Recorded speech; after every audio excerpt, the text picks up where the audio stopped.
Pirates fan right here, Harry Douglas. He's got his beard in the shape of the Clemente Bridge. Harry, thoughts? Like, how does he, Now, Harry's got I would say this. Yeah, all right, there you go. I love the fandom. I love the dedication as well. What does he do? Like, does he have to turn sideways when he goes through a doorway? I don't understand. D. Wood?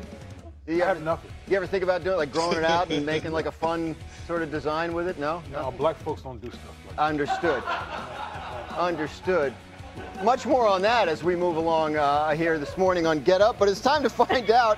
I'm glad somebody said it. It's time to show this picture. No. Yes, and find out, would Kmart be shocked? Kmart, would you be shocked if Justin Fields takes the Jets to the playoffs this year?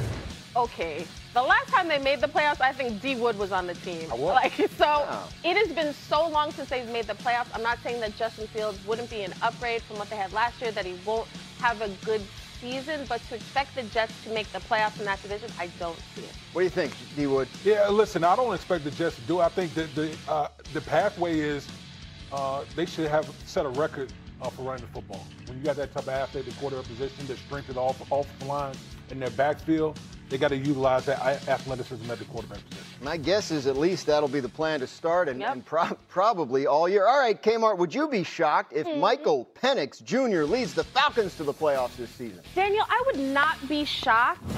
Listen, I think the Falcons waited till, week 15 to make a QB switch from Kirk Cousins to Michael Penix. I think, listen, in that division, I think it's, for the most part, pretty wide open. They swept the Bucs last year in the regular season, so I wouldn't be shocked if they actually made the playoffs. I think. Harry, what do you think about your Falcons and their chances with Penix running the show?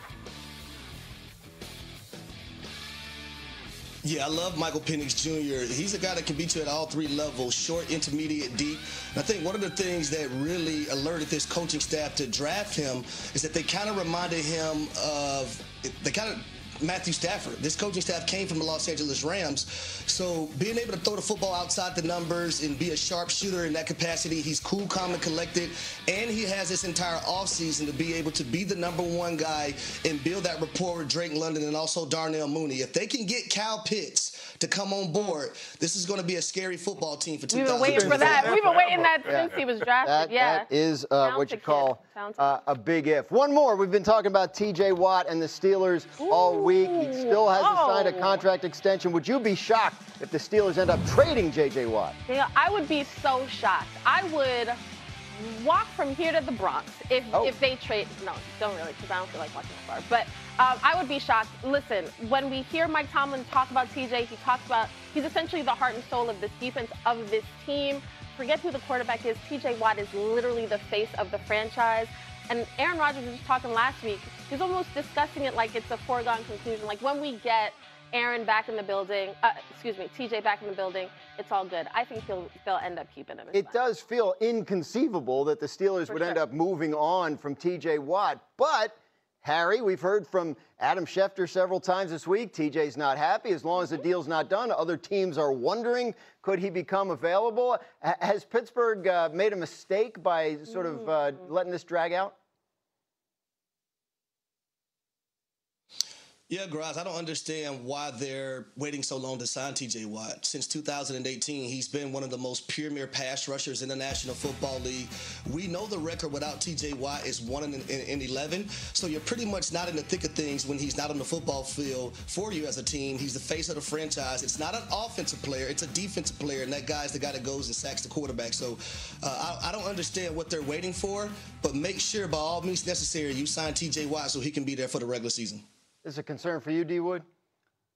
No. I'm like, we haven't even gotten to September. If we hit September and TJ Watt is not in the mix, then I'll start, I'll be concerned. We haven't even started playing games yet. Exactly. And here's the thing. We know both sides want TJ Watt to retire a Steeler. I think in certain negotiations, sometimes a player's like, listen, I want as much money from anybody. I think the Steelers understand he wants to be here. And I think once we get to the end of training camp, once we're somewhere within like August, if this hasn't been done, we're creeping up on the season, then you sort of say, okay, what are the Steelers actually waiting for? Perhaps the mistake was waiting till we got to the point where he was going into his final year. Maybe you just say, hey, we should have given you more money because the market's going to keep going up before Miles was ever going to get money, before some of these other guys. But I think both sides want him to retire Steeler, and I think that's what's going to happen. I think if T.J. Watt's not on the Steelers, that's a seismic event that we'll probably spend a good chunk, if not an entire show, talking about. So let's presume for now that he is, and we're looking ahead to a Steelers season with Aaron Rodgers, with DK Metcalf, with all the changes they made on defense, T.J. Watt in place. What would your biggest concern be about that team heading into the season? The offensive line. You know, as much as we talked about all the acquisitions that the Pittsburgh Steelers have made, to me, the number one thing is how well this offensive line is going to play. The Pittsburgh Steelers have invested a tremendous amount of draft capital into that group. And in order for this whole experiment to work with Aaron Rodgers and everybody that's coming on board, that group needs to come together. We know Arthur Smith loves to run the ball. We know play action pass is going to be a big part of the Steelers offense. That offensive line needs to play much better than what they played last year. Harry, what do you think? I agree with D. Wood. It's all about that offensive line. Now, 4 of the 5 starters are going into year 2 or year 3. The quicker those guys have the ability to grow and also gel and assist Aaron Rodgers with the run game, because if that offensive line is hitting on all cylinders, now he's going to be protected. The run game is going to be valuable, and now that play action game that Arthur Smith loves to run is going to be at the top of the total pole when it comes to that offense. So the offensive line, they have to play well in order for the Pittsburgh Steelers and Aaron Rodgers to have a successful season.